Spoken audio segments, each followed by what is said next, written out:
আজকে সত্যিকার অর্থে আধুনিক বাংলাদেশের স্বপ্নদ্রষ্টা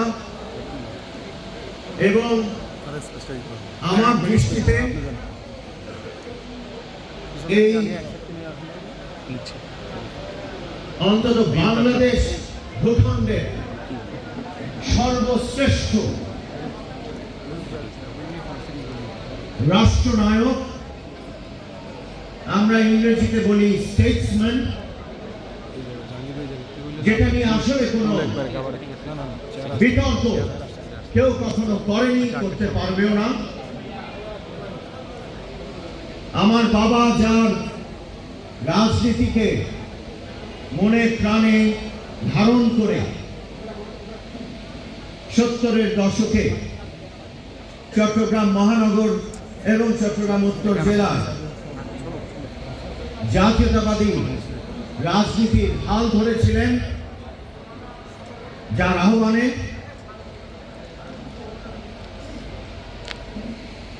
যার চিন্তা চেতনা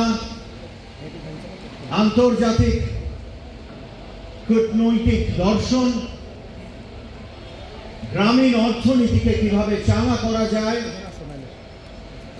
সেই সূত্রে খাল খনন, কৃষির উন্নয়ন, গার্মেন্টস সেক্টরকে নতুনভাবে সুন্দর করে দাঁড় করানো, পাট কলগুলো এবং পাট শিল্প জাগরণ, ম্যান পাওয়ার, এই সেক্টরটাকে আবারও বাংলাদেশে খুব ভাইব্রেন্ট করে ইকোনমির অংশ করে নেয়া, সংস্কৃতি জাতীয়তাবাদ এবং ক্রীড়া জাতীয়তাবাদ। একটু বোঝার বিষয় আছে,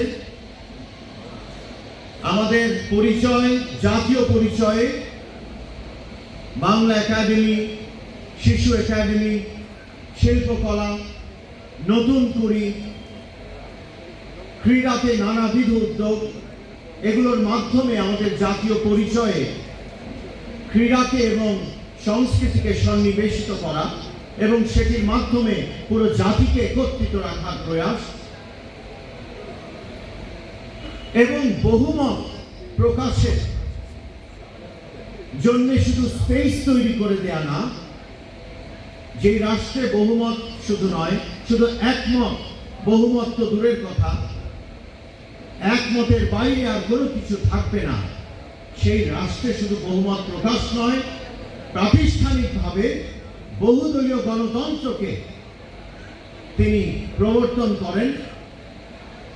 সেই শহীদ প্রেসিডেন্ট, বাংলাদেশ জাতীয়তাবাদী দলের প্রতিষ্ঠাতা জিয়াউর রহমানের, শহীদ প্রেসিডেন্ট জিয়াউর রহমানের আজকে যে আলোচনা সভা, সে আলোচনা সভার সভাপতি সহ মঞ্চে উপবিষ্ট চট্টগ্রামের অত্যন্ত গণ্যমান্য নেতৃবৃন্দ, চট্টগ্রামের বাংলাদেশ জাতীয়তাবাদী দলের রাজনীতির পুরোধা ব্যক্তিত্ব এবং সম্মুখে চট্টগ্রাম 10-এর অন্তত প্রতিটি ইউনিট এবং প্রতিটি ওয়ার্ড, থানা সহ আমাদের সেন্টার, 139টি সেন্টারের প্রতিনিধিগণ, আপনাদের সকলকে জানাই আসসালামু আলাইকুম ওয়া রাহমাতুল্লাহি ওয়া বারাকাতুহু। এখানে আমি জানি আরো উপস্থিত আছেন শুধু 10 নয়, আমাদের বিএনপি সহ অন্যান্য অঙ্গ সহযোগী সংগঠনের অত্যন্ত গুরুত্বপূর্ণ নেতৃবৃন্দ, যারা 10-এর মধ্যে সীমাবদ্ধ নন, তারা পুরো চট্টগ্রামের নেতা। আপনাদের কাছে কৃতজ্ঞতা যে আজকে আমাদের এই আলোচনা সভাকে আপনারা সাফল্যমণ্ডিত করেছেন আপনাদের উপস্থিতির মাধ্যমে। আমি আজকে উপস্থিত মিডিয়া ব্যক্তিত্ব যারা আছেন, সাংবাদিক ভাই বোনেরা যারা আছেন, আপনাদেরকে ধন্যবাদ জানাই।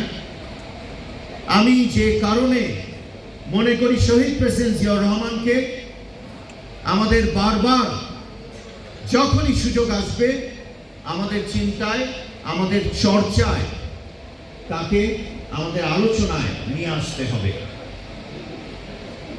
আমাদের এই সুযোগ বাংলাদেশ জাতীয়তাবাদী দলের আমাদের মতো রাজনৈতিক কর্মীদের আছে।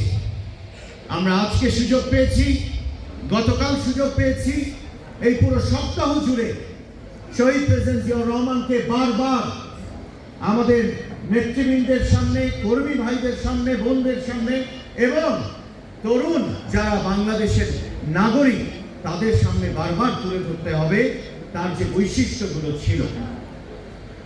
শহীদ প্রেসিডেন্ট জিয়াউর রহমানের কোন বৈশিষ্ট্যগুলোর সাথে আমাদের একটি মানসিক সংযোগ তৈরি করা উচিত বলে আমি দৃঢ়ভাবে বিশ্বাস করি, সেটা আপনাদের কাছে বলতে চাই। আজ প্রথমে বলতে চাই সততা। বাংলাদেশের পুরো ইতিহাসে যদি বলা হয় একমাত্র ওই যে আবারও বলছি সর্বোচ্চ সততা নিয়ে যিনি নেতৃত্ব দিয়েছেন, যিনি রাষ্ট্র পরিচালনা করেছেন, যেখানে কোনো ডিবেট, কোনো বিতর্ক নাই, তিনি ছিলেন শহীদ প্রেসিডেন্ট জিয়াউর রহমান। অর্থাৎ সততায় তিনি একেবারে আমাদের কাছে একজন আদর্শ। অতএব সেই জায়গায় আমাদের একটি মানসিক সংযোগ তৈরি করতে হবে। তিনি দুর্দান্ত রূপে একজন সাহসী নেতা এবং রাষ্ট্রনায়ক এবং একজন সামরিক ব্যক্তিত্ব ছিলেন। ৭১-এ অনেক বড় বড় জেনারেলস ছিল, অনেক বড় বড় ব্রিগেডিয়ার্স ছিল, কিন্তু জিয়াউর রহমান মেজর হয়ে যেটা বাবার কাজ, যেটা ঘরের মুরব্বীদের কাজ, সেই কাজটি প্রেসিডেন্ট জিয়াউর রহমান, তৎকালীন মেজর জিয়াউর রহমান করেছেন আমাদের দেশের জন্য, আমাদের স্বাধীনতা আনবার জন্য। অর্থাৎ দায়িত্বের ক্ষেত্রে তিনি তার পজিশনকে তিনি একবারও গুরুত্ব দেননি।